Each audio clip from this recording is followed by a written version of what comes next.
ഒന്നും കാണാതെ ഞാൻ ഈ വണ്ടി മേടിക്കില്ല. ഇതേതാ വണ്ടി എന്നറിയോ?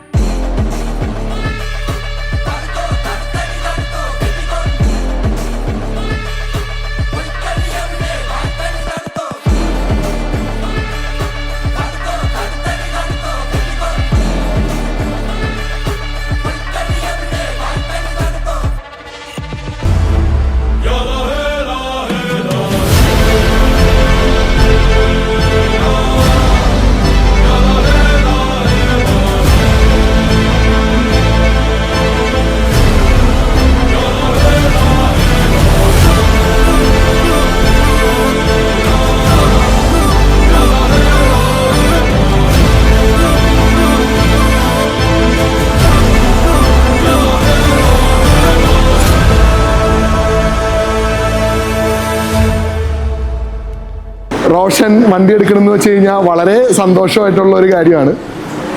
ഞങ്ങളുടെ ഇത് രണ്ടാമത്തെ വണ്ടി എടുക്കുന്നത്. ആദ്യം മറ്റൊരു ബ്രാൻഡ് എടുത്തായിരുന്നു, പിന്നെ ഇപ്പോൾ രണ്ടാമത് ഇപ്പോൾ വിൻഫാസ്റ്റിൻ്റെ VF7.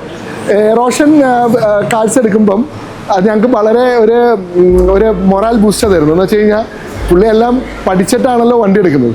അപ്പം വിൻഫാസ്റ്റ് VF7 സെലക്ട് ചെയ്തതിൽ ഒത്തിരി സന്തോഷമുണ്ട്. എനിക്ക് റോഷൻ എന്ന് വെച്ച് കഴിഞ്ഞാൽ എൻ്റെ ഒരു ഓൺ ബ്രദറിൻ്റെ പോലെയാണ്. ഞങ്ങൾ ഒത്തിരി ഒരുമിച്ച് ട്രാവൽ ചെയ്തിട്ടുണ്ട്. അപ്പം റോഷൻ എടുത്തതിൽ ഒത്തിരി സന്തോഷമുണ്ട്. EVM ഗ്രൂപ്പിൻ്റെ കോസ്റ്റ് ലൈൻ ഗരാജസ് ആണ് കേരളത്തിലെ ഡീലേഴ്സ്.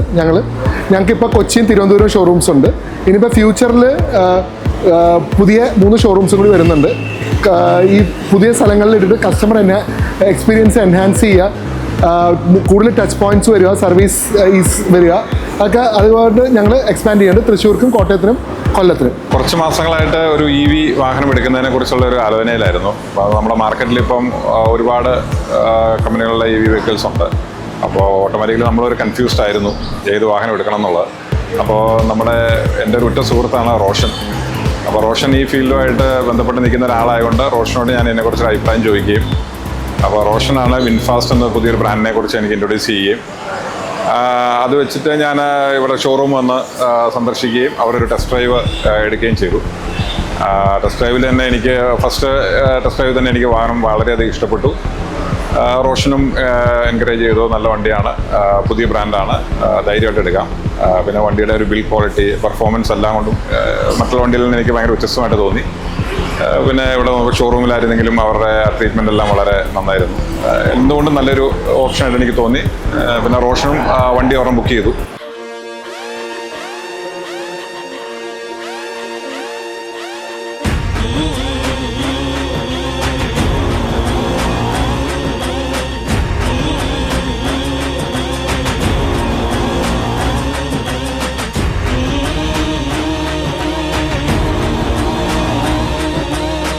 പതിനഞ്ച് വർഷമായിട്ട് ഞാൻ ഓട്ടോ ഇൻഡസ്ട്രിയിലുള്ള ഒരാളാണ്. ഓട്ടോ ഇൻഡസ്ട്രിയിൽ എന്ന് പറഞ്ഞാൽ മാത്രം പോരാ, ഡെയിലി വാഹനങ്ങൾ റിവ്യൂ ചെയ്തു, അതിൻ്റെ ടെസ്റ്റ് ഡ്രൈവ് ചെയ്തും എല്ലാം ജീവിക്കുന്ന ഒരാളാണ് ഞാൻ.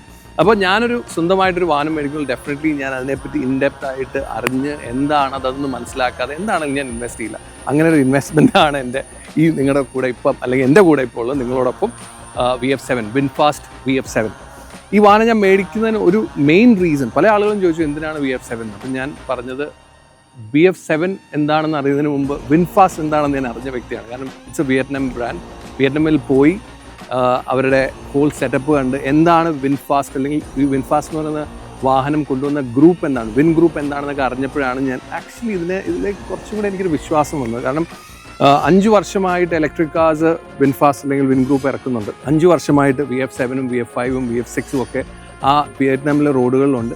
സോ ആ ഒരു സെയിം വാഹനമാണ്, സെയിം ടെക്നോളജി, സെയിം ക്വാളിറ്റി എല്ലാമുള്ള വാഹനമാണ് ഇന്ത്യയിലേക്ക് കൊണ്ടുവരുന്നത്. ആ ഒരു left hand right hand drive മാത്രമാണ്, സ്റ്റിയറിംഗ് ഇരിക്കുന്ന പൊസിഷൻ മാത്രമാണ് മാറിയിരിക്കുന്നത്. സോ ആ ഒരു വിശ്വാസം എനിക്കുണ്ട്. അതുപോലെ തന്നെ എടുത്തു പറയേണ്ട ഒരു കാര്യം ഇതിൻ്റെ റേഞ്ചാണ്. ഞാൻ എടുത്തിരിക്കുന്നത് വിൻഡ് എന്ന് പറയുന്ന ഒരു വേരിയൻ്റാണ്. വിൻഡ് എന്ന വേരിയൻറ്റ് സൺറൂഫ് ഇല്ല എന്നുള്ളത് മാത്രമേ, പിന്നെ 4-wheel ഡ്രൈവ് അല്ല.